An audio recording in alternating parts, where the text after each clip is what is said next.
Indian national Congress. INC actually पहले, बेटा बातचीत मत करो बीच में, आईएनयू थी, इंडियन नेशनल यूनियन।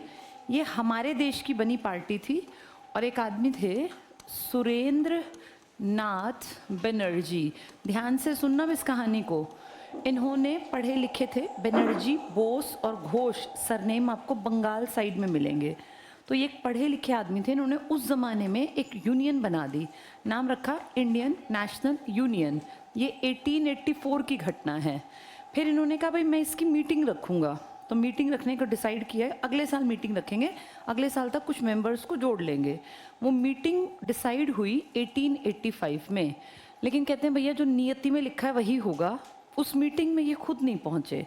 जब आईएनयू की मीटिंग हुई तो उसमें ये नहीं पहुँचे और वहाँ पहुँचे 72 सदस्य। और वहाँ एक सबसे बुजुर्ग आदमी जिनका नाम था दादा भाई नौरोजी, उन्होंने कहा कि आईएनयू को इंडियन नेशनल यूनियन से चेंज करके आईएनसी बना देते हैं। सी का मतलब कांग्रेस और आई का as it is Indian National Union अब क्या बन गई? कांग्रेस। एक्चुअल में कांग्रेस वर्ड हमारा नहीं है, तुम्हारे दिमाग में एक पार्टी आती है, पर Congress basically group of people होता है, इंपॉर्टेंट लोगों के समूह को, दल को कांग्रेस कहा जाता है। तो ये वर्ड इंटरनेशनल लेवल पे बहुत सारे देशों में ये वर्ड इस्तेमाल होता है। बहुत सारे देशों की संसद का नाम ही कांग्रेस है, जैसे हमारी संसद ना पार्लियामेंट, ऐसे वहाँ की संसद का नाम कांग्रेस होता है। तो इसका मतलब था ग्रुप ऑफ पीपल। अब अगर ध्यान से देखें तो लोग ही तो इकट्ठे हुए थे यहाँ। कितने लोग इकट्ठे हुए थे? तो ये कहा कि यूनियन नहीं कहते, हम इसका नाम रख देते हैं आईएनसी, इंडियन नेशनल कांग्रेस। ये सजेशन किसने दिया? जिसकी ये ओरिजिनली संस्था थी वो तो आया ही नहीं। कौन नहीं आया? और इस तरीके से आपके देश में आईएनसी की पहली बैठक मान ली गई कि ये आईएनसी की पहली बैठक हो गई। इस बैठक के पीछे ना दो अंग्रेज़ों का भी दिमाग और काम चल रहा था। अब ध्यान से बोर्ड पे देखो, एक अंग्रेज़ है जो लॉर्ड है। लॉर्ड है तो आपका देश संभालता होगा, हेड होगा, उसका नाम है लॉर्ड डफरिन। अब आप सबको पता है कि हमारे देश में 1857 के रिवोल्ट के बाद यहाँ जितने लोग आते थे उन सबको हम कहते थे ये भारत में viceroy, in place of king आए हैं। और उन सब के नाम के आगे लिखा होता था लॉर्ड, क्योंकि वो जिस संस्था से ब्रिटेन में उठ के यहाँ आते थे उसका नाम था संस्था का हाउस ऑफ लॉर्ड्स। तो आपके यहाँ जो आया तो आपने उसके नाम के आगे लॉर्ड लिख दिया, इसीलिए अंग्रेज़ों के नाम के आगे लॉर्ड शब्द का इस्तेमाल किया गया था। हम बहुत लोग सोचते हैं कि लॉर्ड क्यों कहते हैं, भगवान क्यों कहते हैं, वो इस कारण से कहते हैं। तो लॉर्ड डफरिन 1885 में जब आपकी ये कांग्रेस बनी, जो वास्तव में इंडियन नेशनल यूनियन थी, तब यहाँ के हेड थे। तो बहुत लोग कहते हैं कि डफरिन का कहीं ना कहीं एक मन रहा होगा तभी बन पाई, ना मन होता तो कैसे बनती। कुछ लोग कहते हैं कि इन्हीं का मूल विचार था, इनके मन में ये बात थी, इनका थॉट था, लेकिन इन्होंने ये खुल के स्पष्ट नहीं कहा। इनके बिहाफ पे काम किया एक दूसरे आदमी ने, जिसका नाम है ये अपना क्या नाम है इसका, A.O. ह्यूम। अब ये ह्यूमस नहीं बेटा, ह्यूम है। ह्यूमस तो हमारे यहाँ वो जो खाद होती है उसको इस्तेमाल करते हैं ना, तो A.O. ह्यूम है, ऑक्टेवियन ह्यूम है इसका नाम। ये आदमी एक अंग्रेज़ है, और अंग्रेज़ भी बेसिकली क्या है, ये अंग्रेज़ों के देश का नहीं है, ये स्कॉटलैंड का है। हम सब जानते हैं अंग्रेज़ बहुत चालाक हैं, इन्होंने अपने देश में भी आसपास के लोगों पे कब्जा कर रखा है। जैसे अगर एक पट्टी को आप मैप में देखते हैं जिसको आप यूके कहते हैं, तो इसमें नीचे एक जगह है जिसको वेल्स कहा जाता है, उसके ऊपर एक शहर है इंग्लैंड, और उसके ऊपर है स्कॉटलैंड, और इस तरफ का हिस्सा है ये आयरलैंड। तो इन इंग्लैंड वालों ने बड़ी चालाकी से, समझदारी कह लो, चालाकी कह लो, इन्होंने पहले इनको कहा कि भैया तुम्हारा देखो सब कुछ हमारे जैसा है, रंग रूप कदकाठी सब एक जैसा है, हम एक ही हिस्सा बन जाते हैं। तो इन लोगों ने इनके अंडर रहना, ठीक है भैया तुम और हम एक जैसे, यही बात इनकी बुद्धि में डाल दी। और ऐसे करते करते इस ब्रिटेन, जिसको आप कहते हो ग्रेट ब्रिटेन, इसने इन सबको अपने अंडर ले लिया। इंग्लैंड ब्रिटेन का ही तो शहर है, तो ब्रिटेन इन सब का मुखिया बन गया और इसने अपना नाम कर लिया ग्रेट ब्रिटेन। तो ब्रिटेन कहें तो सिर्फ इतना हिस्सा था, लेकिन ग्रेट ब्रिटेन में ये सब आ गए। फिर धीरे धीरे इसने सोचा अड़ोसी पड़ोसी पे भी कब्जा कर लेता हूँ, और इसने आयरलैंड में जाके ये बातचीत की, तुम हमारे जैसे हो हम तुम्हारे। नहीं नहीं, तुम अलग हम अलग, हम तुम्हारी बातों में आएंगे नहीं, स्कॉटलैंड आ गया होगा। तो इसने सोचा कैसे इसके घर में कलेश कराऊं, इनकी लड़ाई करवा दी क्रिश्चियंस की आपस में। आप सबको पता होगा हर धर्म में आगे जाके बंटवारा होता है, जैसे हिंदू धर्म में भी वैष्णव धारा अलग है और ये अपना शिव जी के शैव वाले अलग हैं, ऐसे हीनयान महायान सुने ना सबने, ये शिया सुन्नी दिगंबर श्वेतांबर। तो इन क्रिश्चियंस में भी एक थे पुराने ईसा मसीह की बातों को एज इट इज़ फॉलो करने वाले, और दूसरे थे जो उनकी बातों को समय के अनुसार काटने वाले। तो एक जो पुराने वाले थे ना, इनको कहा जाता है कैथोलिक। कैथोलिक्स के देखें चर्च, कैथोलिक चर्च लिखा होता है। और दूसरी विचारधारा जो नौजवान लड़के जिसके पीछे चल पड़े थे वो कहलाए प्रोटेस्टेंट। प्रोटेस्टेंट क्यों कहलाए? क्योंकि उन्होंने प्रोटेस्ट किया, एक तरह से विरोध किया पुरानी बातों का और कहा भैया ज़माना बदलेगा। ईसा मसीह ने ये नहीं कहा था कि रिजिड होके बैठ जाना, समय के साथ बदलाव ज़रूरी है। तो इनके घर में कलेश करा के और इन ऊपर वालों को पता नहीं कैसे बरगलाया, इन्होंने बहलाया फुसलाया और अपने फेवर में कर लिया। तो ये जो ऊपर का हिस्सा था ना आयरलैंड का, उत्तरी आयरलैंड, इसने कहा मैं भी इनकी बातों से सहमत हूँ, इनके जैसे काम करूँगा।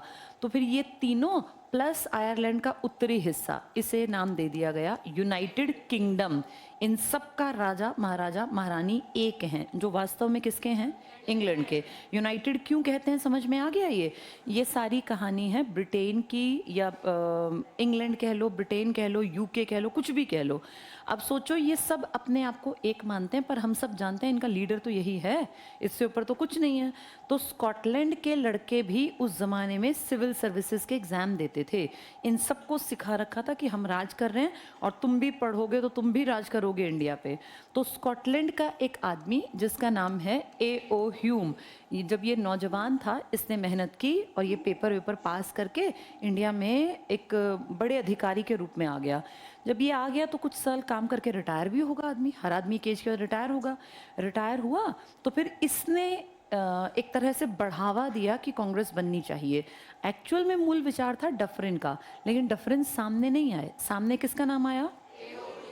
अब ये रिटायर्ड अधिकारी है। आगे जाके पता क्या हुआ? कुछ साल तो ठीक चला, बाद में इस A.O. ह्यूम ने, इसके पड़ोस में था ना ये बड़ा सा भी मैंने एक बनाया था, क्या था जो नहीं मान रहा था इनकी बात? आयरलैंड। यहाँ पे ना एक खास चीज़ थी, यहाँ के क्रांतिकारी। जब ब्रिटेन इन पे पूरों पे कब्जा करने के चक्कर में था तो यहाँ के लोकल कुछ जवान लड़कों ने क्रांति का रास्ता इख्तियार किया और उन्होंने अंग्रेज़ों का मर्डर करना स्टार्ट कर दिया। तो अंग्रेज़ इनसे चिढ़ते थे और आयरलैंड की क्रांति की जो विचारधारा थी कि इनसे क्यों इनके पीछे बैठे रहते हो और क्यों इनको अपने से सुपीरियर समझते हो, इनको मारो, ये बात उड़ते उड़ते पूरी दुनिया में फैलने लगी। तो आयरलैंड के क्रांतिकारियों से प्रभावित थे हमारे देश के भी भगत सिंह। और भगत सिंह से लगभग 100 साल पहले 1807 में वहाँ इस तरह के लड़के जन्मे थे जिन्होंने सरकार के खिलाफ विद्रोह का झंडा बुलंद किया था। तो आगे जाके ना जब ये आदमी A.O. ह्यूम अपने देश से अलग आयरलैंड की थोड़ी बड़ाई करेगा तो फिर ये बात इंग्लैंड वालों को रास नहीं आएगी और खुद डफरिन कहेगा कि इसका दिमाग चल गया, ये मूर्ख है, ये पागल है, ये धूर्त है। ऐसी किताबों में लिखी हैं बातें। तो कहाँ तो दोनों एक टारगेट लेके आगे बढ़ रहे थे कि कांग्रेस बनाएंगे। विचार इसने दिया, नाम इसने दिया, लेकिन आगे जाके जब ह्यूम ने कहा कि क्रांति का रास्ता भी गलत नहीं है तो फिर डफरिन ने कहा कि ये घटिया आदमी है, ये गद्दारी कर रहा है हमारे देश के साथ। तो दो अंग्रेजों का नाम, जैसे दो इंडियंस का नाम था ना, किस किस का? सुरेंद्र का और दादा का। सुरेंद्र ने तो काम किया था, स्टार्टिंग में क्या बना दी थी? INU। इसी की बैठक आगे जाके बनी INC। ये सी नाम, सी मतलब क्या है? कांग्रेस। कांग्रेस मतलब ग्रुप ऑफ पीपल। ये नाम किसने दिया है? दादा। दादा को ये अंग्रेजी नाम कैसे आया? क्योंकि दादा पढ़े लिखे थे, घूमते रहते थे, वो जानते थे कांग्रेस का मतलब है, महत्व है, तो उन्होंने नाम दिया कांग्रेस। ये हो गए हमारे सामने 4 लोग, 2 अंग्रेज और 2 इंडियन। अब जब इसकी बैठक हुई ना कांग्रेस की पहली, तो उसमें पहला अध्यक्ष बना जो, वो 5वां एक कैरेक्टर है इसी संस्था से जुड़ा जिसका नाम है WC बनर्जी। तो 5 क्वेश्चन बन गए इस एक लाइन के ऊपर। वो 5 जैसा क्वेश्चन वैसा आंसर तुम्हें टिक करना है। कौन कौन सा नाम है? सबसे पहले मैंने नाम किसका लिया? डफरिन का। फिर मैंने नाम लिया अंग्रेजों में A.O. ह्यूम का। फिर मैंने नाम लिया अपने यहाँ पर सुरेंद्र नाथ बनर्जी, SN बनर्जी। फिर मैंने नाम लिया दादा का और लास्ट नाम लिया WC का। जैसा क्वेश्चन वैसा आंसर। अगर वो कहें मूल विचार किसका था? डफरिन का। लेकिन सामने कौन लाया? पहली बैठक जो हुई उसमें कौन नहीं पहुंचा? लेकिन एक्चुअल में तो संस्था इसी ने बनाई थी। इसने किस नाम से बनाई थी? जिसको आईएनसी नाम किसने दिया? उसमें कितने मेंबर पहुंचे और उनका हेड कौन बना? तो जैसा क्वेश्चन वैसा आंसर। क्लियर सबको? ये इस तरह से संस्थाएं काम करने लगी। शुरू शुरू में ना इसको अंग्रेजों ने बढ़ावा दिया, ये कह के कि हाँ ये प्लेटफॉर्म है बहुत अच्छा, आके इस पे बातें करो। कारण था, मैंने आपको दो बताए होंगे विचार। एक सोच रहे थे कि ये हमारे लिए सेफ्टी वाल्व की तरह काम करेगी। ये मैंने समझाया था आपको। सेफ्टी वाल्व क्या काम करती है? प्रेशर कुकर में अगर कभी उसकी विसल ना आए, प्रेशर मेंटेन हो, तो उस ढक्कन पे एक छोटी सी वाल्व होती है, वो अंदर गिर जाएगी ताकि प्रेशर क्रिएट होकर ब्लास्ट ना हो, कोई मरे ना। तो लोगों की भावनाओं को बाहर निकालने के लिए वो बड़ी क्रांति, विद्रोह ना करें जैसे हमने 1857 में किया, उन्हें एक प्लेटफॉर्म मिले। तो सेफ्टी वाल्व की तरह ये प्लेटफॉर्म था। लोग जाएंगे, चीखेंगे, चिल्लाएंगे, अपनी भड़ास निकालेंगे, इमोशनल जो उनको फील हो रहा है कहेंगे, वापस घर आके चैन की सांस लेंगे, सोएंगे आराम से, फिर हमारे खिलाफ क्रांति नहीं करेंगे।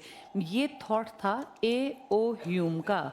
लेकिन हम इंडियंस भी इतने बेवकूफ़ नहीं हैं, हम भी अपनी एक अलग सोच डेवलप कर रहे हैं। हम क्या कह रहे हैं कि अगर कांग्रेस बनती है तो हमें बहुत फ़ायदा है। कैसे?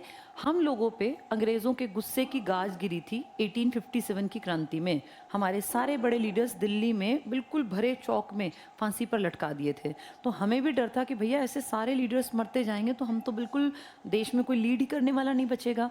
हमें फील होता था कि कांग्रेस हमारे इंडियंस के लिए तड़ित झंझा के रूप में काम करेगी। तड़ित झंझा क्या होता है? जो बड़ी बड़ी बिल्डिंग्स आपने देखी हैं, बिजली गिरती है तो बिल्डिंग्स डैमेज नहीं होती, खत्म नहीं होती। कारण उन सब में इस तरह की फिटिंग कर दी जाती है ना कि वो बिजली एकदम से जैसे अगर गिर भी जाए तो तुरंत वो अर्थ के उसमें कन्वर्ट होकर नीचे चली जाए ज़मीन पे। हमने कांग्रेस को अंग्रेज़ों के गुस्से से बचने और ये हमें ख़त्म ना कर दें, हमारे लीडर्स को झूठ मूठ के मामलों में फंसा के, हमने इसको ऐसे इस्तेमाल किया। तो हमें दिखा कि ये हमें अंग्रेज़ों के गुस्से की गाज से बचा लेगी। गाज मतलब बिजली। उन्होंने सोचा हम सेफ रहेंगे, ये इंडियंस पागलों की तरह इकट्ठे होकर क्रांति नहीं करेंगे। दोनों की अपनी समझ थी। इंडियंस इसको यूज़ करना चाहते थे तड़ित झंझा की तरह कि जो हमारे ऊपर गुस्सा ना एकदम से हमारे यहाँ मार काट ना बजे, और अंग्रेज़ अपनी सेफ्टी वाल्व की तरह। दोनों का म्यूचुअल फ़ायदा था, इसीलिए कांग्रेस को बढ़ावा मिला। शुरू में कांग्रेस का जो स्वरूप था ना, वो कहते हैं धर्मनिरपेक्ष था। कारण अलग अलग धर्म के, अलग अलग जाति पाति के आदमी इसमें अध्यक्ष बनेंगे।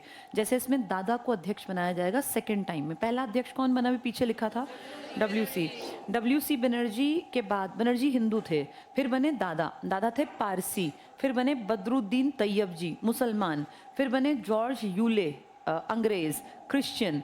इसका मतलब हिंदू भी बने, मुस्लिम भी बने, क्रिश्चियन भी बने, पारसी भी बने। अगर ध्यान से देखें तो ये तीनों माइनॉरिटी तो कहलाते हैं। आपके देश में दो ग्रुप है ना, मेजॉरिटी और माइनॉरिटी। सुप्रीम कोर्ट ने एक्सप्लेन किया ना कि 6 कम्युनिटीज़ को माइनॉरिटी का दर्जा दिया। किस किस को? मुस्लिम, सिख, ईसाई, जैन, बौद्ध, पारसी। इस time supreme court as such नहीं था, लेकिन फिर भी अगर आज सुप्रीम कोर्ट इनको माइनॉरिटी कह रहा है तो भी तो माइनॉरिटी रही होंगी ना, संख्या कोई घटी तो होगी नहीं। इसका मतलब माइनॉरिटीज़ को भी इम्पोर्टेंस दी गई, सिखों को भी इम्पोर्टेंस दी गई, हिंदुओं को भी, मुसलमानों को भी, पारसियों को भी। इसीलिए हर आदमी कांग्रेस को पसंद करने लगा। और देखते देखते कांग्रेस के नंबर ऑफ जो इसके ये होते हैं ना, जो काम करने वाले आदमी होते हैं, कार्यकर्ता, ये बढ़ते गए। स्टार्टिंग हुई थी 72 से, देन 400 प्लस, फिर 600 प्लस, 800 प्लस, और कुछ समय बाद तो गिनती कर ही नहीं पाए, इतनी भीड़ इकट्ठी होने लगी। इसने 20 साल काम किया, बहुत शांत तरीके से हर चीज़ को एप्लीकेशन फॉर्म में लिख के ले जाते, और जो सबसे बड़ा अधिकारी था वायसराय, उसको दे आते। वायसराय इनको बैठाता, चाय पानी पिलाता, और जैसे ही ये निकलते कमरे से बाहर, इनकी एप्लीकेशन को बिना पढ़े ऐसे करके जैसे कबाड़ हो और कूड़े की रद्दी की टोकरी में फेंक देता। उसने 20 साल तक किसी वायसराय ने हमारे ऊपर ध्यान नहीं दिया। लेकिन उन 20 सालों में पता है क्या हुआ? लोगों के दिमाग में नए नए आइडियाज़ आने लगे। ये 72 लोग जिन्होंने स्टार्ट किया था काम, ये जानते थे कि अभी इंडियंस का दिमाग उतना मैच्योर नहीं है कि वो क्रांति करे। इन्होंने लोगों को मेंटली प्रिपेयर किया, और जब मेंटली प्रिपेयर किया तो लड़ाई नहीं करनी थी। तब कौन से वादी चल रहे थे? उदारवादी। इन्हीं को हम कहते हैं, बहुत ये काइंड हार्टेड टाइप के लोग थे, एप्लीकेशन लिखते थे। इनको फेथ था कि शायद अंग्रेज हमारा भला करेंगे। अगर ये फेथ ना करते तो अंग्रेजों का कुछ नहीं उखाड़ सकते थे, अंग्रेजों का कुछ नहीं बिगड़ना था। अंग्रेज तो 2 मिनट लगाते खत्म कर देते। तो एक तरह से हम सेफ बैठे रहे, हमारे ऊपर अंग्रेजों की गाज नहीं गिरी। और उन 20 सालों में उदारवादियों ने लोगों तक अलग अलग आइडियाज़ फैला दिए कि हमें क्या करना चाहिए, एक बैकग्राउंड तैयार कर दिया। इस बैकग्राउंड का फ़ायदा उठाया आगे जाके नौजवान लड़कों ने, जिनमें 3 के नाम तुम जानते हो, लाल, बाल, पाल। तो उदारवाद ने ना बैकग्राउंड क्रिएट करने का काम किया। एकदम से क्रांति कोई नहीं कर सकता, क्रांति के लिए पहले भीड़ तैयार होनी चाहिए। चलो पहले इतना पढ़ेंगे बुक से, फिर आगे बढ़ेंगे। पेज 97 पे आ जाओ। 97 में बिल्कुल नीचे हेडिंग है, राष्ट्रीय आंदोलन का प्रथम चरण, first phase of national movement 1885 to 1905, 20 साल। पहली हेडिंग देखो, भारतीय राष्ट्रीय कांग्रेस INC, इसको शॉर्ट में INC कहते हैं, इंडियन नेशनल कांग्रेस। पहला पॉइंट पढ़ो, भारतीय राष्ट्रीय कांग्रेस की स्थापना एक अवकाश प्राप्त रिटायर्ड अंग्रेज अधिकारी, क्या एक्चुअल में ये अंग्रेज था या स्कॉटलैंड का था? ये स्कॉटलैंड का था, लिख लो यहाँ स्कॉटलैंड, ये स्कॉटलैंड देश का था। Allan Octavian Hume, AO Hume short में इसका नाम, इसने 1885 में की। आगे पढ़ो, ह्यूम ने 1884 में भारतीय राष्ट्रीय संघ की स्थापना की थी, जिसका पहला अधिवेशन 28 दिसंबर, इसको अंडरलाइन कर लो, फर्स्ट बैठक 28 दिसंबर 1885 को बंबई के गोकुलदास तेजपाल, संस्कृत है ये, संस्कृति लिखा है ना, संस्कृत महाविद्यालय, इसमें आयोजित की गई। तो पहली बैठक कहाँ हुई इसकी? मुंबई के गोकुलदास तेजपाल संस्कृत महाविद्यालय। कितने मेंबर पहुंचे यहाँ? 72। किस आदमी का थॉट था ये थॉट था डफरिन का, लेकिन सामने कौन लाया? स्कॉटलैंड वाला AO ह्यूम। अगले पेज पर आ जाओ। इसी सम्मेलन में दादा भाई नौरोजी, अंडरलाइन करो, दादा को क्या कहते हैं हम?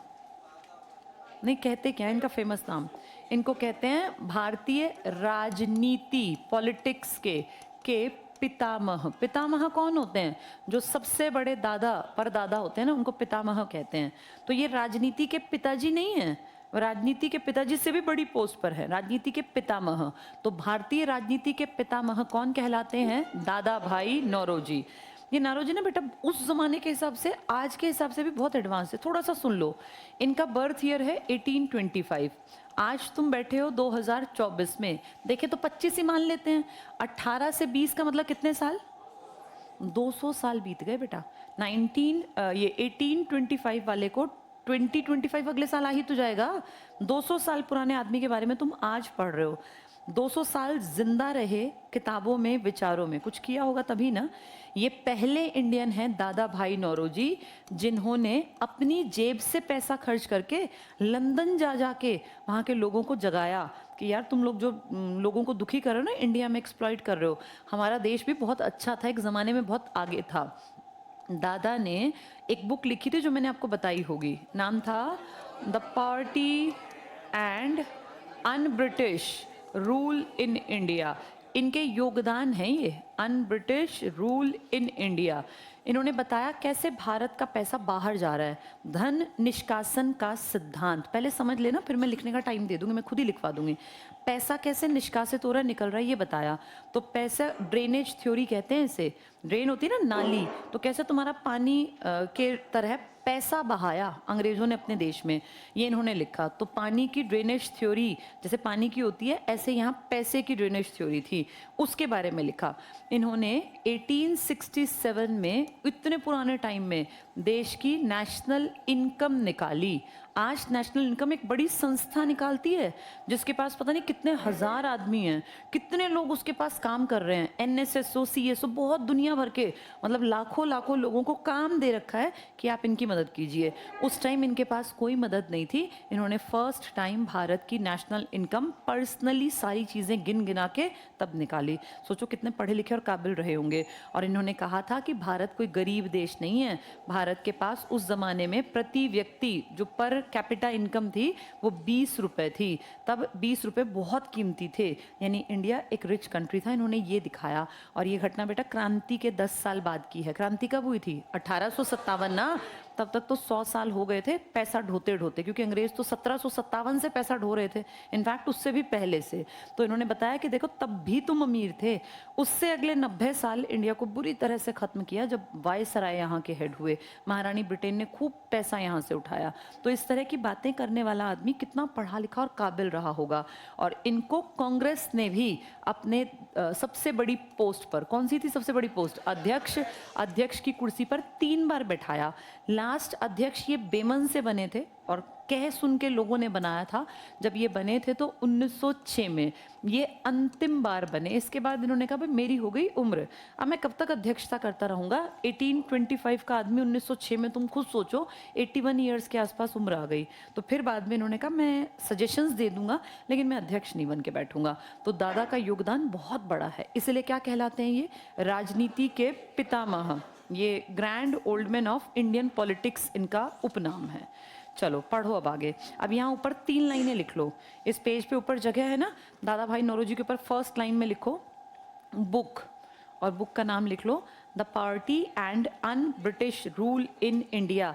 ये क्वेश्चंस एग्जाम में आते हैं इसलिए मैं बताती हूँ बेटा, एक्स्ट्रा मैं कुछ भी नहीं बताऊंगी, क्योंकि मैं भी क्यों वेस्ट याद करूँ, तुम्हें भी क्यों कराऊँ, ये बहुत काम की हैं सारी बातें। द पार्टी, गरीबी and un British rule in India, Bharat में अगर अंग्रेज ना हो तो भारत की क्या स्थिति हो, ये बुक का नाम है। और दूसरा इन्होंने नेशनल इनकम या पर कैपिटा इनकम, प्रति व्यक्ति आय या भारत की राष्ट्रीय आय की गणना की, राष्ट्रीय आय की गणना। तो पहला भारतीय जिसने नेशनल इनकम की गिनती की कौन था, वो दादा भाई नौरोजी 1867-68 वाले सेशन में। और कितने रुपए प्रति व्यक्ति उस जमाने में, तो हम अमीर थे बेटा, 20 रुपए बहुत कीमती थे, आज के 20 करोड़ के तरह से मान लो उस टाइम पे, क्योंकि एक, हाँ बेटा ये अब सन तो मुझे नहीं याद, वो गूगल कर लेना, क्योंकि सन ऐसे सारे याद रखना पॉसिबल नहीं, आज तक वैसे मैंने देखा भी नहीं सन, नाम पूछते हैं। और एक कौन सी थ्योरी बताई मैंने, हाँ ड्रेनेज थ्योरी, पैसे वाली, कि धन निष्कासन का सिद्धांत, कि कैसे तुम्हारा पैसा बाहर गया। ठीक है, तो 3-4 बातें हमें याद रखनी है दादा के बारे में। चलो लिख ली तीनों, पहली लाइन में बुक लिख लो, फिर उसके बाद नेशनल इनकम 1867 में, और कितनी थी वो, 20 रुपए प्रति व्यक्ति।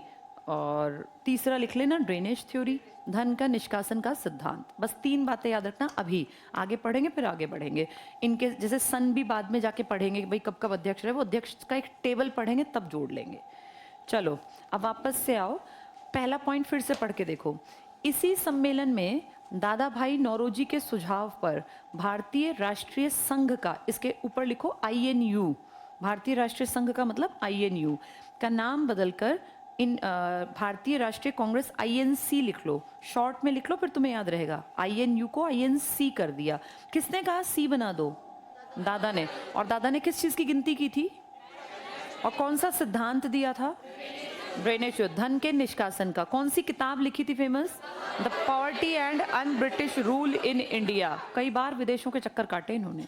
चलो आगे पढ़ना। अब भारतीय राष्ट्रीय कांग्रेस का पहला अध्यक्ष बने व्योमेश चंद्र बनर्जी, WC, यहाँ शॉर्ट में लिख लो WC बनर्जी, WC बनर्जी।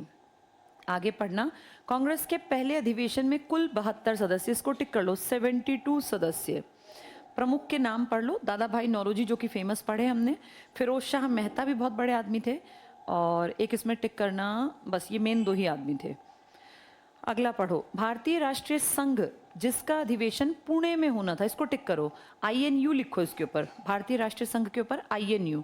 ये बंबई में नहीं होना था, पुणे में होना था, पर वहाँ कुछ प्रॉब्लम आ गई। क्या पढ़ेंगे, पुणे में आयोजित होना था, लेकिन वहाँ पर अकाल पड़ जाने के कारण अधिवेशन बंबई में आयोजित किया गया। तो 1884 में सुरेंद्र नाथ बनर्जी की संस्था की बैठक पुणे महाराष्ट्र में होनी थी, पर क्योंकि वहाँ अकाल पड़ गया, प्रॉब्लम फैल गई, तो वो बैठक अगले साल के लिए स्थगित कर दी गई। कब के लिए, 1885, और जगह बदलकर पुणे से कहाँ ले गए, बंबई। 100-125 किलोमीटर का डिस्टेंस है ये, तो वहाँ उठा के ले गए। फिर वहाँ ले जाके नाम ही बदल दिया, क्या नाम कर दिया इसका, INU को INC कर दिया। और अजीब बात है कि जिसके सारे कामकाज थे वो प्रेजेंट ही नहीं था। कौन नहीं था प्रेजेंट, सुरेंद्र नाथ बनर्जी। 4 नाम आ जाएंगे, कहेंगे कौन नहीं था, तो सुरेंद्र नहीं थे वहाँ। चलो पढ़ो आगे। तो भारतीय राष्ट्रीय संघ जिसका अधिवेशन पुणे में होना था, अकाल पड़ जाने के कारण बंबई में किया गया 1885। भारतीय राष्ट्रीय संघ को भारतीय राष्ट्रीय कांग्रेस का अग्रदूत, डबल टिक कर लो, अग्र मतलब आगे। तो पहले कौन सी संस्था बनी, आईएनयू या आईएनसी? आईएनयू की बैठक किसने कहाँ करनी थी? पुणे। फिर वहां अकाल पड़ा तो कहाँ गई वो? बंबई। बंबई में वो नहीं गया जिसकी वो बैठक थी, कौन था वो? तो वहां कितने मेंबर पहुंचे? 72। जिनका हेड कौन बना? नहीं, दादा नहीं बना, जिनका हेड बना WC बनर्जी। चलो आगे पढ़ो अब। डफरिन, डबल टिक कर लो, डफरिन, ये लॉर्ड डफरिन है, वायसराय था ये उस जमाने में, इसके टाइम में बनी थी कांग्रेस। आगे पढ़ लो बस। डफरिन के निर्देश पर, इसका ऑर्डर था, ये इंस्ट्रक्शन थी, ह्यूम ने, अंडरलाइन कर लो ये लाइन, डफरिन के निर्देश पर ह्यूम ने कांग्रेस की स्थापना, अब सिर्फ पढ़ो, इस उद्देश्य से की थी कि भारतीय जनता में बढ़ता असंतोष किसी भी रूप में उग्र रूप धारण ना करे, यानी हम क्रांति ना करें, और असंतोष की इस वाष्प को, इस गर्माहट को, इस आग को बिना किसी खतरे के कांग्रेस रूपी सुरक्षा वाल्व, डबल टिक कर लो, इनका नजरिया था कि इंडियंस के गुस्से को निकालने के लिए एक ऑर्गेनाइजेशन बना लो। ये किसका थॉट था? नहीं, ये थॉट था डफरिन का, और काम किसने किया? एओ ह्यूम। एओ ह्यूम किस देश का है? स्कॉटलैंड का, रिटायर्ड ये अधिकारी है सिविल सर्विसेज से, जबकि वो वायसराय है। तो वायसराय बड़ा रैंक होता है, रिटायर्ड, अब जैसे आज कह दें एक प्राइम मिनिस्टर और एक आईएएस ऑफिसर, कौन बड़ा है? भाई ओहदा तो बड़ा पीएम का है ना, ऐसे ही। चलो पढ़ो आगे। अतः निष्कर्ष रूप में कांग्रेस की स्थापना की तत्कालीन अभिप्रेरणा और उद्देश्य संभवतः शायद ब्रिटिश साम्राज्य की रक्षा करना, इसलिए बनी थी कांग्रेस, ब्रिटिश साम्राज्य की रक्षा और उस पर आए खतरे को टालना, यानी बेसिकली क्रांति ना हो, ये टारगेट था। किन लोगों का? लॉर्ड डफरिन का भी, और उसने, डफरिन ने इस्तेमाल किया एओ ह्यूम का कि तू घूम, मैं जाऊंगा तो अजीब लगूंगा। कि देखो आप सोचो, पीएम जा जाके कहीं किसी को कहे आ जाओ मेंबर बन जाओ मेंबर, तो अजीब लगेगा ना। पीएम अपनी जगह बैठा रहा, वायसराय बैठा रहा, काम कौन करता रहा? जा जाके एओ ह्यूम करता रहा। और एओ ह्यूम ने भी क्या किया? हमारे इंडियन की संस्था ही तो थी, कौन से इंडियन की? सुरेंद्र नाथ बनर्जी, उन्होंने क्या बनाई थी? आईएनयू, उसी को तो कन्वर्ट कर दिया ना आईएनसी में, तो खास काम तो नहीं करना पड़ा। आगे पढ़ो। लाला लाजपत राय ने 1916 में, इसको टिक कर लो, लाला लाजपत राय 1916, यंग इंडिया, ये अखबार था एक, यंग इंडिया लिख लो, न्यूज़पेपर। फिर पढ़ो, में एक लेख लिखा जिसमें उन्होंने कहा कांग्रेस को लॉर्ड डफरिन के दिमाग की उपज, इसको टिक कर लो, लॉर्ड डफरिन के दिमाग की उपज, लाला लाजपत राय। इनका बर्थ ईयर जानते हो? 1865। लाला जी का जन्म हुआ था पंजाब, मोगा जिले। लाला लाजपत राय, बर्थ ईयर क्या बताया मैंने इनका? 1865। एक बार बोर्ड पे देखो, दोनों दोस्त हैं, तिलक भी तो इन्हीं के दोस्त हैं, बाल गंगाधर तिलक, भाई लाल बाल पाल दोस्त बताए थे ना ये। तिलक को उल्टा कर दो डेट को, 1856 में, ये क्रांति से पहले जन्मे, ये क्रांति के बाद जन्मे, दोनों अच्छे दोस्त थे, दोनों ने काम किया। चलो टिक कर लो ये, लाला लाजपत राय लिख लेना, 1865 इनका बर्थ। आगे पढ़ना, 1916 में अखबार यंग इंडिया में, जैसे यंग इंडिया है ना, ऐसे ही एक अखबार न्यू इंडिया भी है। वो किसका है? वो एनी बेसेंट का है। एक वर्ड से आंसर बदलता है, लिख लो इसके ऊपर, न्यू इंडिया। ये तो यंग इंडिया है ना, तुम यहाँ लिख लो न्यू इंडिया, वो भी अखबार है, वो है एनी बेसेंट का। एग्जाम में कोई अलग अलग पेपर में अलग अलग सेट में डाल देंगे, न्यू इंडिया और यंग इंडिया। ठीक है, आगे पढ़ना। तो यंग इंडिया में एक लेख लिखा जिसमें उन्होंने कांग्रेस को डफरिन के दिमाग की उपज बताया, ये यंग इंडिया। और दूसरा क्या लिखा तुमने? New India. न्यू इंडिया किसका है? एनी बेसेंट का। एनी किस देश की है? आयरलैंड की। आयरलैंड जिस पे कब्जा करने के चक्कर में कौन था? ये इंग्लैंड। लेकिन उसमें फिर लड़ाई करवा के इसने ऊपरी वाले हिस्से पे कब्जा कर लिया। क्या नाम रख दिया उन सबका? यूके, यूनाइटेड किंगडम, कि हमारे राजा ही इनके राजा है। आगे पढ़ो। जहां अंग्रेजों ने कांग्रेस की स्थापना सेफ्टी वाल्व के रूप में की, वहीं भारतीय राष्ट्रीय कांग्रेस के सदस्यों ने इसका प्रयोग तड़ित चालक, लाइटनिंग कंडक्टर के रूप में किया, जिससे आंदोलन पर गिरने वाली सरकारी दमन की बिजली को रोका जा सके। यानी हर आदमी अपने हिसाब से चीज को देख रहा था। हम इंडियंस क्या सोच के बना रहे थे संस्था की? अंग्रेजों का गुस्सा हम पे ना निकले, हमारे लीडर्स को वैसी सजाएं ना मिले जो हमने 57 की क्रांति में देखी। वो क्यों बना रहे थे? कि ये इंडियंस, इनका दिमाग ना घूम जाए, दोबारा क्रांति ना कर दें। वो भी डर के मारे काम कर रहे थे और हम भी डर के मारे, और हमने एक साझा प्लेटफॉर्म बना लिया जिसका नाम पहले आईएनयू था, उसी का नाम क्या कर दिया? आईएनसी। तो दोनों की अपनी अपनी फायदे थे। चलो आगे पढ़ो। आरपी दत्त कोई हुए, उन्होंने क्या कहा? कांग्रेस की स्थापना को ब्रिटिश सरकार की पूर्व निश्चित गुप्त योजना का परिणाम बताया। सिर्फ पढ़ना है ये, कांग्रेस को टिक कर लो, इसका मतलब होता है लोगों का समूह, ग्रुप ऑफ पीपल। कांग्रेस शब्द फिर पढ़ो, इसकी उत्पत्ति उत्तरी अमेरिका के इतिहास से। तो ये वर्ड कहाँ से आया? कांग्रेस, नॉर्थ अमेरिका, इसको अंडरलाइन कर लो। कांग्रेस शब्द नॉर्थ अमेरिका की हिस्ट्री से है।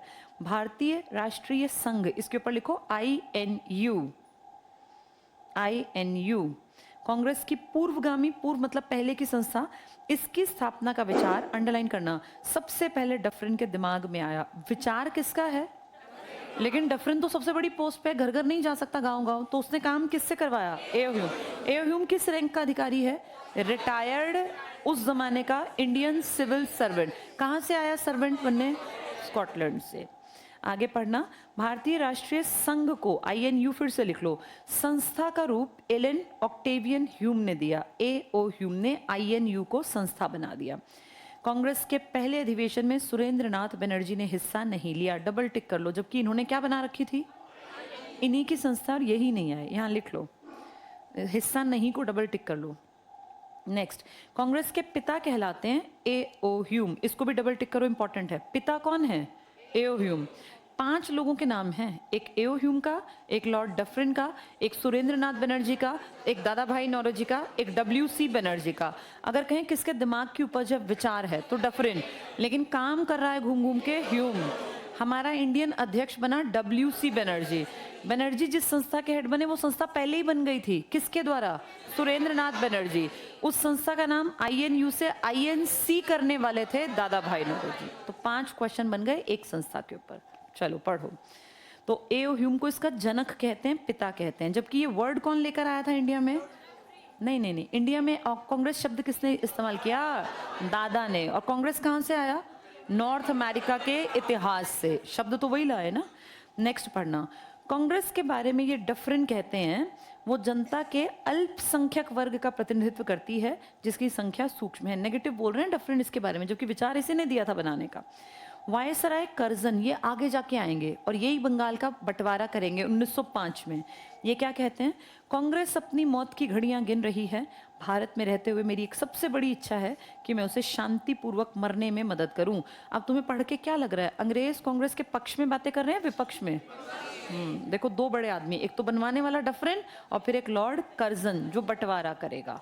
नेक्स्ट पढ़ना, करजन ने कांग्रेस को गंदी चीज, घटिया चीज और देशद्रोही संगठन कहा, तभी तो बंटवाएगा फिर ये बंगाल को। और सोचो इस कांग्रेस की टक्कर में ये मुसलमानों को क्या सीख देगा कि क्या बना लो?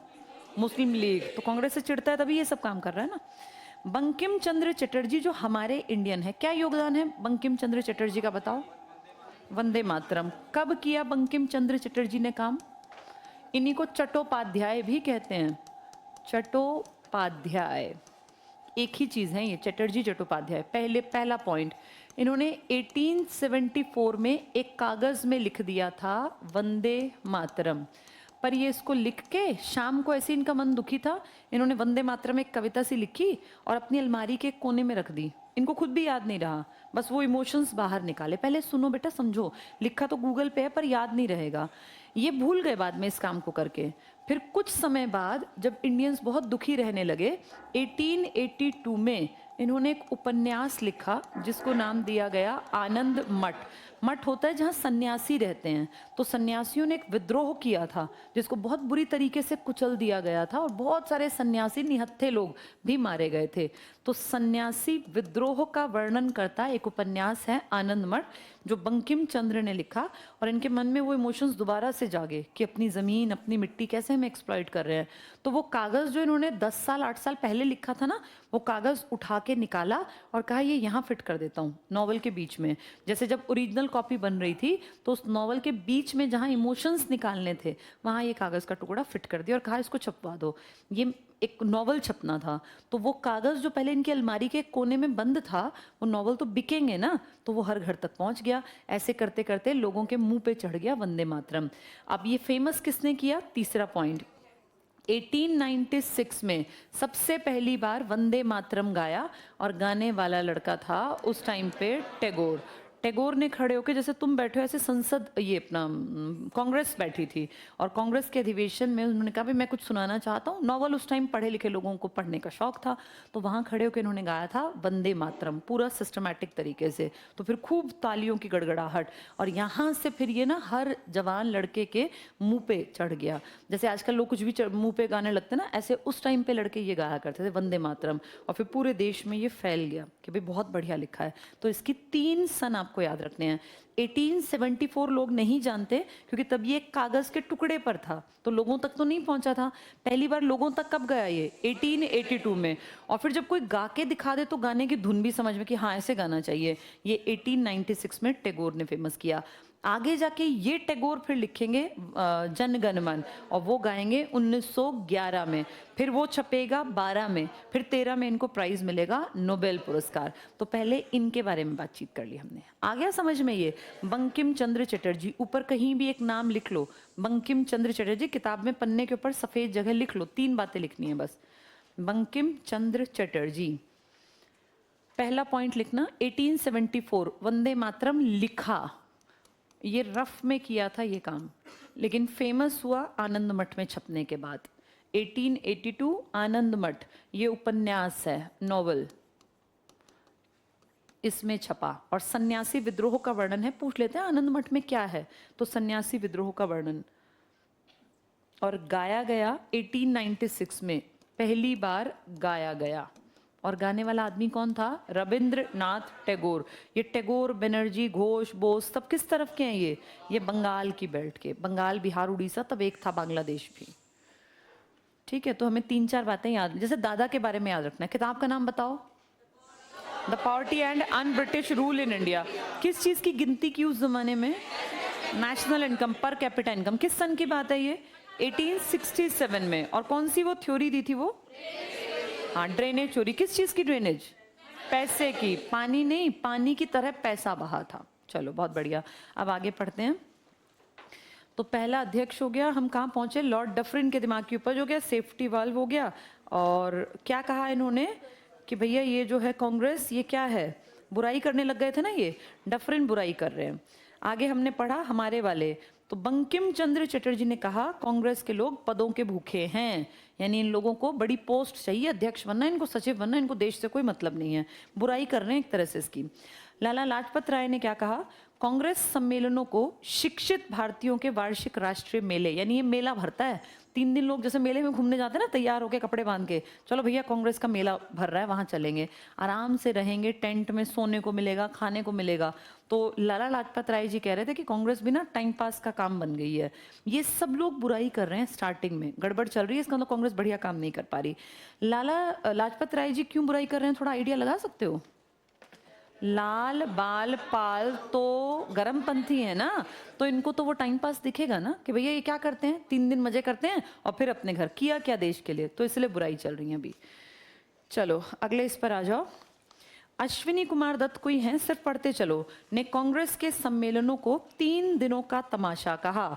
तो कोई कह रहा है कि 3 दिन का तमाशा लगता है, कोई कहता है 3 दिन का मेला भरता है, करजन कह रहा है मेरी इच्छा है कि मैं इसके मरने में मदद करूं, डफरिन कह रहा है ये फालतू की संस्था अल्पसंख्यक की, बनवाने में आगे थे, फिर धीरे धीरे बुराई करनी स्टार्ट कर दी। नेक्स्ट पढ़ना, बिपिन चंद्र पाल ने इसे याचना संस्था का नाम दिया। याचना क्या होती है? किसी से प्रार्थना करना, बेचारे टाइप के लोग याचना करते हैं। तो ये जो गरमपंथी है ना, नाम देखो, बिपिन चंद्र पाल, तिकड़ी का ही तो लड़का हो गया ना ये, 3 लड़के थे, लाल बाल पाल, तो इन तीनों को थोड़ी ना उदारवादी पसंद आएंगे, तभी कह रहा है कि तुम लोगों को क्या काम है, कोई काम नहीं है तुम्हें, एप्लीकेशन लिख लिख के तुम जाते रहते हो, तुम्हें कोई सुनता भी नहीं है। तो याचना करना तो मतलब आपकी हीनता दिखाना। हाँ बेटा,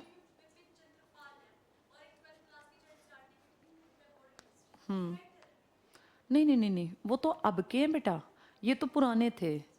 हाँ, उनका नाम वही है, और वो पाल नहीं लिखते, वो बिपिन चंद्र लिखते हैं सिर्फ, वो पाल नहीं लिखते। बिपिन चंद्र पाल तो क्रांतिकारी थे, वो बिपिन चंद्र है, सब लोग पढ़ते हैं ना 12 यूपीएससी वाले, उनकी किताब वो बिपिन चंद्र की है। चलो आगे पढ़ते हैं अब। सुरेंद्र नाथ बनर्जी, कौन सुरेंद्र नाथ बनर्जी? जिसने क्या बनाई थी? INU। आईएनयू वाले कि नेशनल कॉन्फ्रेंस का 1886 में भारतीय राष्ट्रीय कांग्रेस में विलय हो गया, यानी आईएनयू के अलावा एक और बनाई थी इन्होंने, वो भी इसी का पार्ट बन गई, जिसका नाम था, क्या नाम था, नेशनल कॉन्फ्रेंस।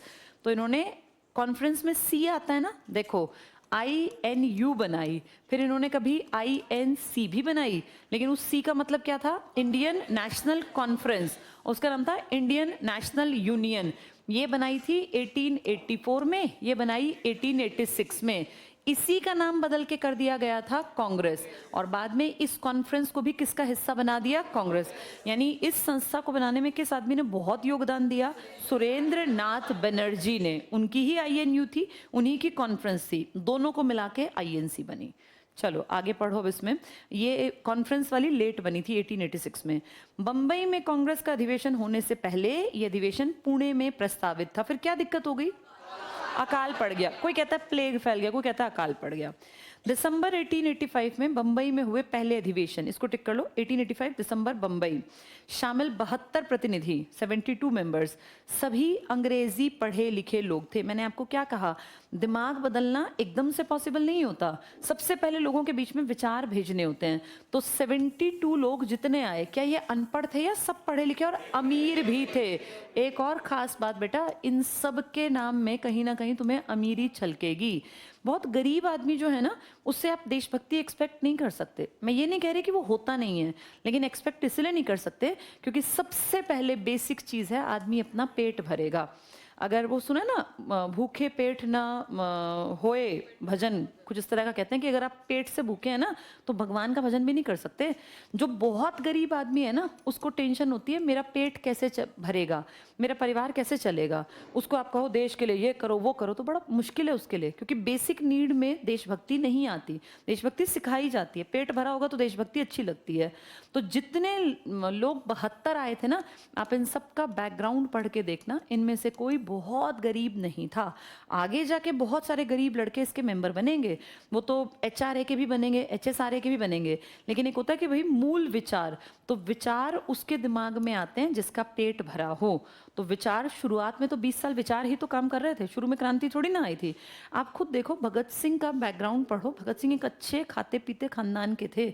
भगत सिंह रोटी के लिए तरसने वाले परिवार में से नहीं थे। भगत सिंह के पिताजी, दादा, चाचा सब नामी गिरामी लोग थे। सुभाष चंद्र बोस के पिताजी उस एरिया के उड़ीसा कटक में जन्म हुआ था, अमीर आदमी कहलाते थे। गांधी के पिताजी पोरबंदर के दीवान थे, टैक्स कलेक्शन का काम था, बड़े अफसर थे अंग्रेजी राज में। नेहरू के पिताजी तो खूब मालदार आदमी थे। तो अगर तुम समझ सको तो इस बात को ऐसे देखो कि कभी भी बहुत गरीब आदमी एकदम से नहीं बदलेगा, उस गरीब का पहले पेट भरना पड़ेगा। तो जो स्टार्टिंग हुई ना, इसमें जितने लोग पहुंचे वो सब पढ़े लिखे, शिक्षित कह लो, और अमीर लोग थे, क्योंकि उन्हीं का दिमाग सुन के समझने के काबिल था। गरीब आदमी पहले पेट भरेगा, इसीलिए स्टार्टिंग जब की गई तो एकदम से क्रांति की बात नहीं की गई, पहले विचार फैलाए गए। 20 साल विचार ही तो फैलाते रहे वो बुजुर्ग लोग, जिनको हम क्या कहते हैं। और तुम्हें क्या लगता है, लाल बाल पाल पहले नहीं थे? पहले भी थे। लाल बाल पाल के सामने तो कांग्रेस बनी है। अभी मैंने तुम्हें सन लिख के बताए थे, बताना लाला जी कब जन्मे थे, तिलक कब जन्मे थे, क्रांति से 1 साल पहले। और लाला लाजपत राय जी कब जन्मे हैं, 1865 में। अब खुद सोचो, ये आदमी 1885 में बड़े तो हो ही गए होंगे ना, 56, 66, 76, 86, 29 साल के थे ये जब कांग्रेस बनी। क्या 29 साल के आदमी में दिमाग नहीं होता? क्या होता है। और 20 साल तक इन्होंने काम नहीं किया। कब तक? 1905 तक। काम इन द सेंस वैसे नहीं कहा कि क्रांति करो। इसका मतलब ये भी जानते थे कि अगर मैं 1885 में कहूँगा क्रांति का बिगुल बजा दो और ये कर दो तो लोग कुछ करेंगे नहीं, क्योंकि लोग पहले भूख से निपटना चाहते हैं। पहले 20 साल एक प्लेटफॉर्म तैयार जब हो रहा था, तब लाल बाल पाल ने क्रांति की बात कभी नहीं की। तो इसका मतलब ये भी जानते थे कि भूखे पेट किसी को हम लेके नहीं आ सकते क्रांति के रास्ते पर। अगर ध्यान से देखो तो यहाँ आते आते तो इनकी एज भी तो कितनी बड़ी हो गई। फिर इन्होंने लाल बाल पाल ने इकट्ठे होके वो क्रांति और वो सब एक थॉट दिया। उससे पहले इन्होंने थॉट नहीं दिया था। ये जानते थे कि हमारे कहने से भी लोग हमारे पीछे चलेंगे नहीं। आगे जाके ना इन्होंने 1905 से पहले, जब तक ये लाल बाल पाल की तिकड़ी बनी, उससे पहले इन्होंने 2 उत्सव मना दिए थे। एक का नाम है शिवाजी उत्सव और एक का नाम है गणेश उत्सव। दोनों महाराष्ट्र में आज भी मनाए जाते हैं। हर साल तुम्हें याद होगा गणेश चतुर्थी पे पूरा भारत तो कम करता है, लेकिन महाराष्ट्र में गणेश की बड़ी बड़ी मूर्तियां बनाते हैं, अपने घरों में लाते हैं, और वो गणेश चतुर्थी फिर उसको नहीं पानी में जो है वो छोड़ आते हैं, हाँ, तो विसर्जन कर देते हैं। तो ये गणेश उत्सव है। ये किसने स्टार्ट किया? ये किया था तिलक ने, महाराष्ट्र में। पहले भी था लेकिन इतने बड़े ग्रैंड लेवल पे नहीं था। शिवाजी कौन? हमारे वीर शिवाजी, छत्रपति वीर शिवाजी, उनके नाम पे, क्योंकि महाराष्ट्र की रगों में सब लड़कों को लगता था कि शिवाजी सबसे ताकतवर थे, छत्रपति, तो उनको शिवाजी के नाम को यूज करके इकट्ठा करना कंपैरेटिवली आसान था। इन दो उत्सवों पे वो पूरी भीड़ इकट्ठी करते, और कोई मना भी नहीं कर सकता, भाई उत्सव है, फेस्टिवल है। यहाँ जब इकट्ठे होते ना लोग, तो वो माइक पे भाषण देते और लोगों को उकसाते कि क्रांति के लिए काम करो, देश को आज़ाद कराने की विचारधारा बनाओ। तो यहाँ इनको एक प्लेटफॉर्म मिला। इससे पहले इन्होंने कुछ अखबार निकाले। पढ़े लिखे लोगों को बदलने के लिए ना उस जमाने में अखबार निकालना एक प्रचलन था, एक ट्रेंड था। तो इन्होंने 2 अखबार निकाले, एक का नाम था केसरी और एक का नाम था मराठा। मराठा मराठी भाषा में नहीं था, अजीब बात है, मराठा इंग्लिश में था और केसरी मराठी भाषा में था। उल्टा है, मराठा मराठी में नहीं था, मराठा किस में था? इंग्लिश में, और केसरी किस में था? मराठी। इन अखबारों को पढ़ पढ़ के लोग इंप्रेस होते कि भाई बड़ा अच्छा विचार है, देश में क्रांति करनी चाहिए, आज़ादी कोई भीख में मांगने की चीज़ नहीं है, आज़ादी छीन लेनी चाहिए। ये लोगों के दिमाग बदलने का काम करते थे। और फिर 2 उत्सव में ना थोड़े कम पढ़े लिखे और अनपढ़ भी इकट्ठे होते थे। ये तो सिर्फ पढ़े लिखों का टारगेट था, लेकिन जो कम पढ़े लिखे हैं, गाँव के हैं, वो उत्सव में ज़रूर जाते। वहाँ फिर उनको अपनी बातों से इंप्रेस करते कि भैया देश को, राजनीति को ताकतवर लड़के चाहिए। और ऐसा करते करते इन्होंने एक बैकग्राउंड तैयार किया। उसी बैकग्राउंड के कारण 1905 में इन्होंने ये कहना शुरू किया कि बुजुर्गों के काम करने का तरीका हमारी समझ से बाहर है, और ये कोई याचना की भीख में मांगने वाली चीज़ नहीं है। इन्होंने जब ये थॉट दिया तो इनकी तिकड़ी फिर इकट्ठी तुरंत से हो गई। लाला लाजपत राय, बाल गंगाधर तिलक और बिपिन चंद्र पाल। और ये क्योंकि गुस्से वाले थे, थोड़े से चीज़ों को छीनने में विश्वास करते थे, इसलिए इनका दल क्या कहलाया? गरम दल। तो गरम दल पहले क्यों नहीं बना? क्योंकि पहले लोग इकट्ठे ही ना होते, इनसे कोई इंप्रेस ही ना होता, इनकी किताबें कोई ना पढ़ता। तो पहले किताबों पे, अखबारों पे काम किया, उत्सवों पे काम किया, मेंटली प्रिपेयर किया भीड़ को, फिर भीड़ को अपने पास खींच के लाए लाल बाल पाल। तो ये कारण था। आगे देखो, हम पहुंचे हैं, कौन से पॉइंट पर हैं ये? 1888 ना, 18, हाँ, ये पॉइंट एक बार दोबारा पढ़ लो। दिसंबर 1885 बंबई में हुए पहले कांग्रेस के अधिवेशन में 72 सदस्य थे। सभी अंग्रेजी पढ़े लिखे लोग थे, जिनमें विशेषकर वकील, तो पैसे वाले, व्यापारी, बंबई और बंगाल के जमींदार थे। ये बंबई और बंगाल क्या अमीर इलाके भी थे? व्यापार के 3 ही तो केंद्र थे, बंबई, बंगाल और मद्रास। इन तीनों में से ऊपर के 2 जो थे तो ताकतवर थे, ये पैसा था इनके पास। नेक्स्ट देखना, 1888 तक कांग्रेस पहले अधिवेशन में पारित मांग पत्र को विनम्र निवेदन विद ड्यू रिस्पेक्ट एप्लीकेशन के साथ हर अधिवेशन में दोहराती रही। तो क्या ये अपना हक मांगने के उसमें थे या एप्लीकेशन लिखने के? एप्लीकेशन। बड़े काइंड हार्टेड टाइप के लोग थे। नेक्स्ट पढ़ना, 1886 में डफरिन ने, अभी सोचो ह्यूम ने, अभी संस्था एक ही साल हुआ है, डफरिन ने ह्यूम को कहा ये धूर्त है, पागल है, बेईमान है और न जाने क्या क्या कहा, क्योंकि ह्यूम भारत में होम रूल आंदोलन के मुख्य प्रेरक बन गए थे। अब ये होम रूल क्या है? ये बेटा आयरलैंड का क्रांतिकारियों का एक संगठन था, लिख लो यहाँ, आयरलैंड का क्रांतिकारी संगठन। और आगे जाके इंडिया में भी ये धूम मचाएगा। जब इंडिया में कौन काम करेगा? तिलक और एनी बेसेंट। एनी कहाँ की हैं? आयरलैंड की। तो उसको तो पता था ना मेरे देश में कैसे क्रांतिकारी इकट्ठे हुए थे। यहाँ लिख लो, क्रांतिकारी संगठन। तो इसको क्या फील हुआ, इसको डफरिन को, कि ये एओ ह्यूम किस देश का है? ये स्कॉटलैंड का। और ये किसको बढ़ावा दे रहा है यहाँ पे? आयरलैंड के क्रांतिकारी आंदोलन को। तो ये घटिया है, ये मेरे देश के खिलाफ एक तरह से लोगों को भड़का रहा है। देखो, दोनों दोस्त थे, दोनों ने मिलकर काम किया। एक ही साल बाद डफरिन ने गलत बयानबाजी स्टार्ट कर दी। किसके बारे में? एओ ह्यूम। क्योंकि एओ ह्यूम ने कहाँ के क्रांतिकारी संगठन की बातें की? आयरलैंड के। ये खुद आयरलैंड का नहीं है, कहाँ का है? स्कॉटलैंड का। तो इस इंग्लैंड वाले को लगा कि ये मेरे देश की बुराई करता घूम रहा है और ये उस क्रांतिकारी संगठन के बारे में सबको बता रहा है, तो इसलिए इसने कहा। 1889 में इस टाइम पे कौन पैदा हुआ था? नेहरू। नेहरू का बर्थ हुआ था। बम्बई कांग्रेस अधिवेशन सिर्फ पढ़ लो। ब्रिटिश हाउस ऑफ कॉमन्स के सदस्य चार्ल्स ब्रेडला, डबल टिक कर लो, ये इंडिया के लिए काम करेगा, अच्छा आदमी है ये, चार्ल्स ब्रेडला। पढ़ो आगे। उपस्थित थे जो भारतीय मामलों में गहरी रुचि लेते थे। इन्होंने विधान परिषदों में सुधार को लेकर कांग्रेस के सदस्यों की मांगों के अनुसार ब्रिटिश संसद के लिए एक प्रारूप या ड्राफ्ट तैयार करके अपनी संसद में पेश किया। तो एक आदमी है अंग्रेज ब्रेडला, इसने हमारी बातों को बहुत सिस्टमैटिक तरीके से, इसने कहा यार तुम लोगों को लिखना नहीं आता, तुम्हारी कोई एप्लीकेशन नहीं पड़ेगा, तुम्हारी बातों को मैं सिस्टमैटिक लिखता हूँ, ड्राफ्ट करता हूँ, और मैं जाके कहाँ उठाऊंगा इस बात को, अपनी संसद में। आदमी बाहर का है, काम हमारे लिए कर रहा है। क्या नाम है इसका? ब्रेडला। एओ ह्यूम कहाँ का है? स्कॉटलैंड का। उसने विचार किसका आगे बढ़ाया? किसका? डफरिन का। लेकिन उसने फिर एक पैरेलल में एक और विचारधारा आगे बढ़ा दी, क्रांतिकारियों की। किस देश की? आयरलैंड। इस बात से कौन चिढ़ा? जो इंग्लैंड का था डफरिन, की स्कॉटलैंड वाला आयरलैंड के विचार को यहाँ घुसा रहा है ताकि लोग क्रांति करें। तो इस तरीके से दो लोग हमारे पक्ष में हो गए हैं। अभी तो एक ही नाम पढ़ा आपने, किसका? ब्रेडला का। ब्रेडला हमारे पक्ष में है। आगे पढ़ना। चार्ल्स ब्रेडला को भारतीय मामलों में अधिक रुचि लेने के कारण ब्रिटिश संसद के लोग इन्हें भारत के लिए सदस्य, वो इनके ऊपर हंसते थे कि भाई तू अंग्रेज नहीं है, तो भारतीयों की पैरवी करता है, ब्रेडला को कहते थे। तो टिक कर लो, भारत के लिए सदस्य। तो पूछ लेंगे बताओ who is known as member for India, और 4 नाम देंगे, कौन है मेंबर फॉर इंडिया? हाँ, तो ये आदमी हमारा नहीं है, लेकिन इसको लगता है कि इंडियंस की बात मुझे रखनी चाहिए और सिस्टमैटिक रखनी चाहिए क्योंकि इनको समझ नहीं है। तो ये इंपॉर्टेंट है, चार्ल्स ब्रेडला। नेक्स्ट पढ़ो। 1885 से 1945 तक भारतीय राष्ट्रीय कांग्रेस पर उदारवादी, टिक कर लो इसको, 20 साल तक उदारवादी नरमपंथी, पढ़ो, कहे जाने वाले नेताओं का वर्चस्व था क्योंकि इनका लक्ष्य था ब्रिटिश सरकार के प्रति निष्ठा, टिक कर लो। ये ब्रिटिशर्स से लड़ने की बात करते थे या एप्लीकेशन लिखते थे? और इनका फेथ था कि ब्रिटिशर्स हमारे ऊपर जरूर ध्यान देंगे, एक दिन नहीं 2 दिन इनका मन कभी पसीजेगा और जरूर ये हमें अपने बराबर समझेंगे, लेकिन ऐसा होगा नहीं। तो ये निष्ठा करते थे। अपनी मांगों को प्रतिवेदन, नोटिस, भाषण, लेख, स्मरण पत्र और शिष्टमंडल 4-5 आदमी जाके के माध्यम से सरकार के सम्मुख प्रस्तुत करना। इन्हें ब्रिटिश सरकार की न्यायप्रियता में पूरा विश्वास था। तो बेचारे शरीफ लोग थे, किसके ऊपर विश्वास करते थे? ब्रिटिशर्स, कि एक दिन इनका मन पसीजेगा और ये हमें अपने बराबर मानेंगे। ये लोग कौन से वादी थे? उदारवादी।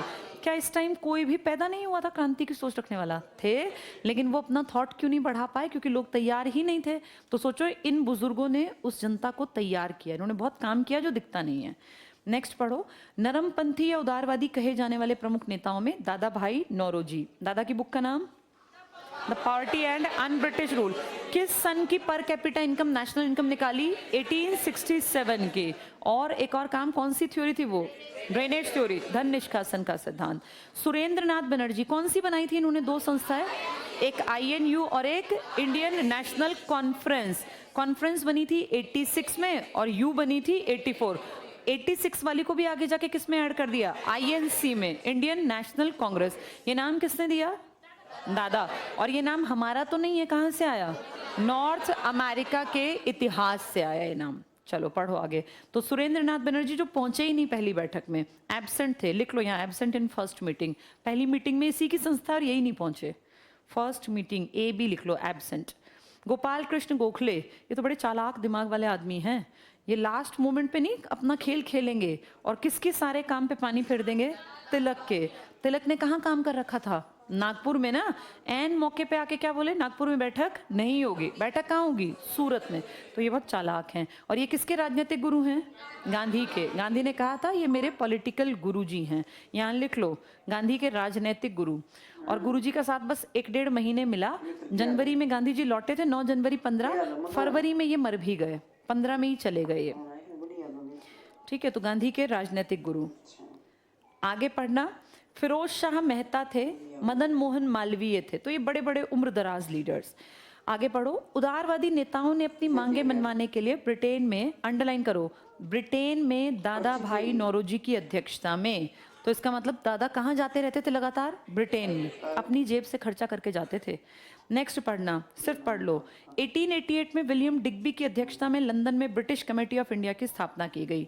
अगला भी पढ़ लो बस। प्रारंभ में कांग्रेस के प्रति सरकार का दृष्टिकोण तटस्थता का था, ध्यान नहीं दिया, जिसका एक उदाहरण है लॉर्ड डफरिन को टिक करो। स्टार्टिंग में डफरिन ना पॉजिटिव था कांग्रेस को लेके, और इसने कांग्रेस के बड़े बड़े लोगों को अपने घर लंच पे भी बुलाया था, ये टिक करना। लॉर्ड डफरिन द्वारा कांग्रेस को कलकत्ता अधिवेशन 1886 के बाद सदस्यों को गार्डन डिनर देना, तो इसने कांग्रेस के लोगों को अपने महल में खाना भी खिलवाया था, तो स्टार्टिंग में ये इतना बुरा नहीं मानता था।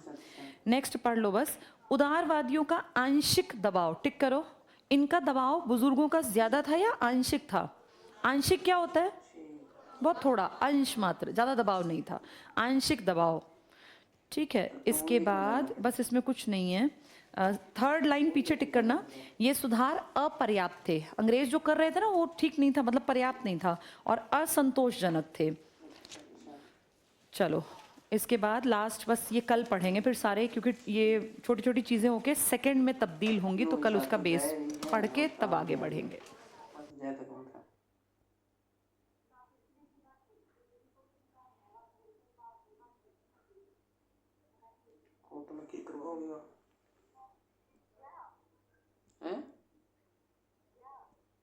अच्छा, जो भी सही।